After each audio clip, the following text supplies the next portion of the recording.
Hello guys, welcome to the YouTube channel the teacher.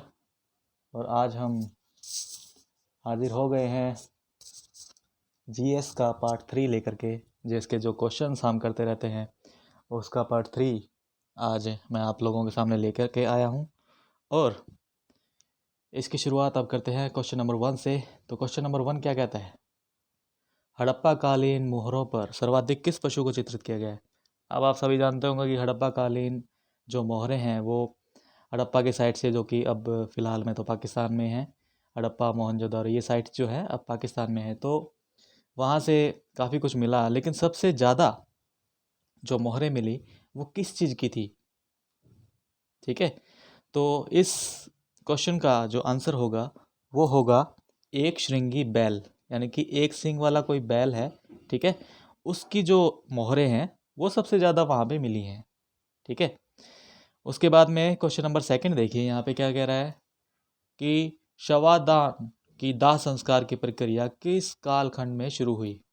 यानी कि आप ये कह लीजिए कि पहले लोग ऐसे ही कभी जो मृत शरीर होते थे उनको फेंक दिया जाता था या दबा दिया जाता था या कुछ भी उसके टुकड़े कर दिए जाते थे। तो ऐसी कुछ प्रथाएं थी, अलग अलग अपने हिसाब से लोगों ने वहाँ पे बनाई हुई थी एक्चुअली। ठीक है, लेकिन असल में जो हिंदुज़म में जो हम नोटिस करते हैं कि जो क्रिमेशन करते हैं यानी कि जलाते हैं शरीर को, वो कहाँ से, कब से शुरू हुआ? तो इस जो क्वेश्चन है उसका आंसर क्या बनेगा? मध्य पाषाण काल से। यानी कि जब मध्य पाषाण काल शुरू हुआ ना, तब से एक रीति रिवाज कह लीजिए या प्रथा शुरू हुई शरीर को जलाने की, मृत शरीर को जलाने की। तो इस क्वेश्चन का आंसर हमारा क्या बनेगा? मध्य पाषाण काल। बी ऑप्शन इसका बिल्कुल सही है। आई होप आपको ये बिल्कुल समझ सही आ रहा होगा। ठीक है, चलते हैं नेक्स्ट क्वेश्चन पे। नेक्स्ट क्वेश्चन हमारा क्या कह रहा है? क्षेत्रफल की दृष्टि से भारत विश्व का कौन सा देश है?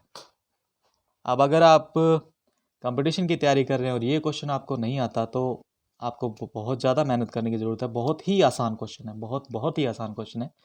तो मैं आपको बता देना चाहता हूँ कि इस क्वेश्चन का आंसर, अगर आपने गैस नहीं कर पाए हैं कुछ लोग इसमें से, तो इस क्वेश्चन का आंसर है डी, 7th। एरिया वाइज जो इंडिया है वो स्टैंड करता है 7th पोजीशन पे। यानी कि पूरे विश्व में हमारा जो भारत देश है वो 7वें नंबर पे है क्षेत्रफल की दृष्टि से। ठीक है, और पॉपुलेशन की दृष्टि से तो आपको पता ही होगा, यानी कि जनसंख्या की दृष्टि से मान लो हमारा देश कौन से पे है? 2nd नंबर पे। ठीक है, अब फर्स्ट नंबर पे कौन है? ऑब्वियसली रशिया है। ठीक है, तो ये क्वेश्चन है 3rd, इसका आंसर क्या बनता है? 7th position. ठीक है, उसके बाद क्वेश्चन नंबर 4 देखिए, यहाँ पे क्या है? विश्व के कितने प्रतिशत क्षेत्रफल स्थल मंडल का विस्तार पाया जाता है? तो स्थल मंडल यानी कि जहाँ पे हम रहते हैं, यानी कि जो ज़मीन है वो पूरी धरती का कितने प्रतिशत है? यानी कि आपको ये क्वेश्चन आता होगा। तो यहाँ पे क्या ऑप्शन सही है? इस क्वेश्चन का आंसर जो है वो है 29%। यानी कि 29% जो पूरी धरती का क्षेत्रफल है उसका 29% जो है धरती है। बाकी कितना बच गया? 100 में से कितना बच गया?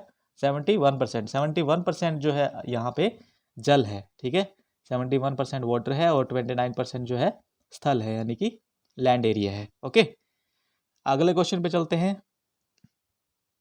क्वेश्चन नंबर 5, राज्य द्वारा संपत्ति के अधिग्रहण की विधियों का उल्लेख किस अनुसूची में किया गया है?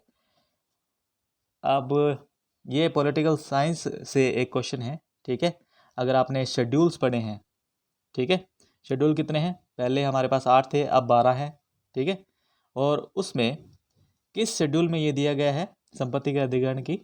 तो ये दिया गया है हमारे 9th शेड्यूल में। यानी कि 9th जो शेड्यूल है उसमें दिया गया है कि संपत्ति के अधिग्रहण के बारे में पूरी जानकारी दी गई है। बाकी ऑप्शंस भी इसके काम के हैं तो देख लेते हैं। 7th में हमारा क्या दिया गया है? अनुसूचियाँ। मैं आपको सिंपल में बताऊंगा कि 7th जो है उसमें दिया गया है कि कौन से काम किसके अंडर आएंगे। यानी कि 3 सूचियाँ बनाई गई है इसमें, एक स्टेट की, या स्टेट राज्य से नहीं है वैसे, स्टेट है जैसे कि एक देश की है जो सेंट्रल गवर्नमेंट संभालती है, एक राज्य की है यानी कि जो स्टेट जैसे कि हरियाणा पंजाब, वो संभालते हैं। और एक होता है कॉन्ग्रुएंट यानी कि समवर्ती सूची, उसको दोनों संभालते हैं। जैसे कि राज्य भी उस पर कानून बना सकता है या कुछ कर सकता है, अपनी कार्रवाई कर सकता है, या जो देश का सेंटर है, सेंट्रल गवर्नमेंट है, वो भी एक्शन ले सकती है। तो इसमें 3 सूचियाँ आती है 7th में। 8th में क्या है, 8th में हमारी भाषाएं हैं, मानक भाषाएं जितनी भी हैं वो 8th में आती है।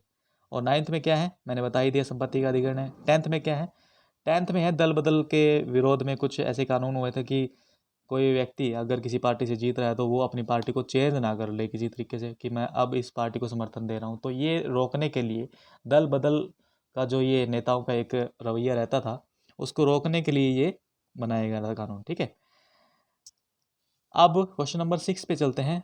संविधान सभा ने राष्ट्रीय ध्वज का प्रारूप कब अपनाया था?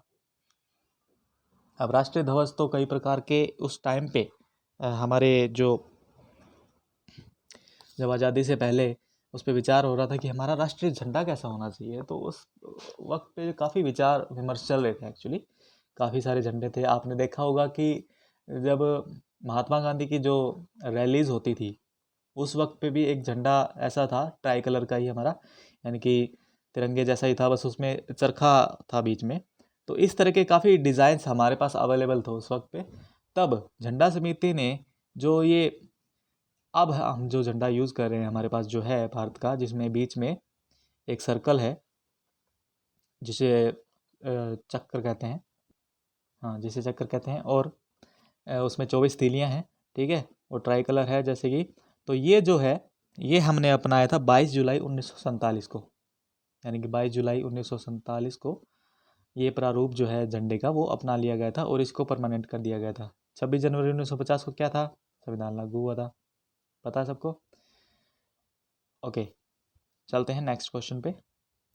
नीली क्रांति का संबंध किससे है? ऑब्वियसली नीली क्रांति यानी कि नीला क्या हो सकता है, नीला हम पानी को वैसे रिलेट कर, वैसे पानी का कोई कलर नहीं होता लेकिन पानी से रिलेट करते हैं, तो नीली क्रांति यानी कि मत्स्य यानी कि मछली उत्पादन जो होता है ना, उससे रिलेटेड है ये। तो नीली क्रांति का जो संबंध है वो मत्स्य उत्पादन से है।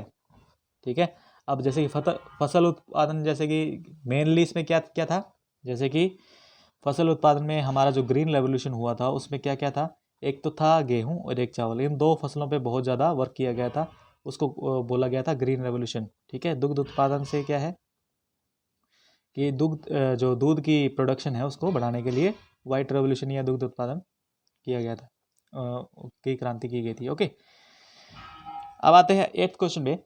8th क्वेश्चन हमारा क्या है, भारत में पहला फूड पार्क कहाँ बनाया गया था? अब बहुत पहला फूड पार्क भारत में कहाँ बना होगा, ये बना था रांची। रांची कहाँ पे है, झारखंड में, और कोई ऑप्शन इसमें काम का नहीं है हमारा, तो रांची आप याद रख लेना, रांची में जो है हमारा पहला फूड पार्क बना था। ओके, 9th क्वेश्चन क्या कह रहा है, राष्ट्रीय बालिका दिवस कब मनाया जाता है? अब राष्ट्रीय बालिका दिवस जो है मनाया जाता है 24 जनवरी को। ठीक है, 24 जनवरी को राष्ट्रीय बालिका दिवस मनाया जाता है। ठीक है, उसके अलावा कुछ और ऑप्शंस है इसमें, उन पे बात कर लेते हैं। जैसे कि इसमें और तो कोई ऑप्शन मुझे काम का दिख नहीं रहा। हाँ, एक ऑप्शन है इसमें, जैसे ए ऑप्शन है ना जो इसमें, देखिए ज़रा, 30 अप्रैल। 30 अप्रैल जो है वो हम मनाते हैं शहीद दिवस।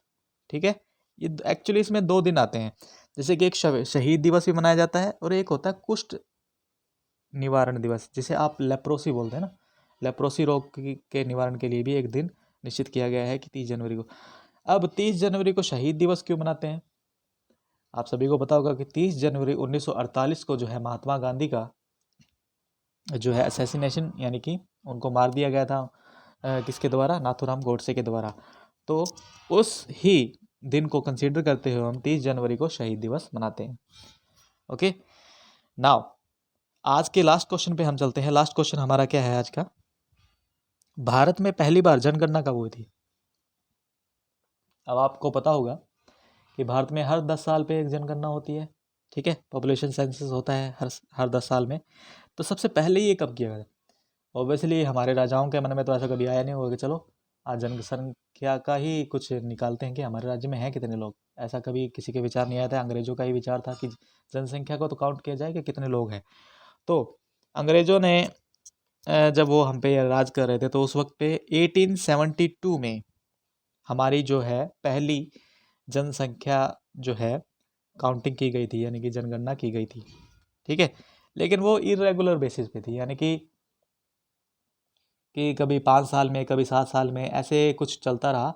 लेकिन ये सब चलता रहा 1881 तक। 1881 जो ईयर था, वहाँ से हमारी जो जनसंख्या है अब तक रेगुलर बेसिस पे चलती आ रही है, यानी कि हर 10 साल में वहाँ से कंटिन्यूस रेगुलर उस पे बेसिस पे चलती आ रही है। 10 साल के गैप के साथ हम हर 10 साल में अपनी जनगणना काउंट करते हैं, सेंसस करते हैं। तो ये थे 10 क्वेश्चंस, इसका पार्ट 3 था, ठीक है। आई होप आपको ये समझ में आ गए होंगे क्वेश्चन, और इसी के साथ अगले पार्ट में हम मिलेंगे। उसके बाद मैं आपसे कहना चाहूँगा कि द टीचर को सब्सक्राइब कीजिए, और लाइक कीजिए, शेयर कीजिए, कमेंट्स कीजिए कि आपको जो वीडियोस है वो कैसी लग रही हैं, ताकि मुझे भी पता चलता रहे।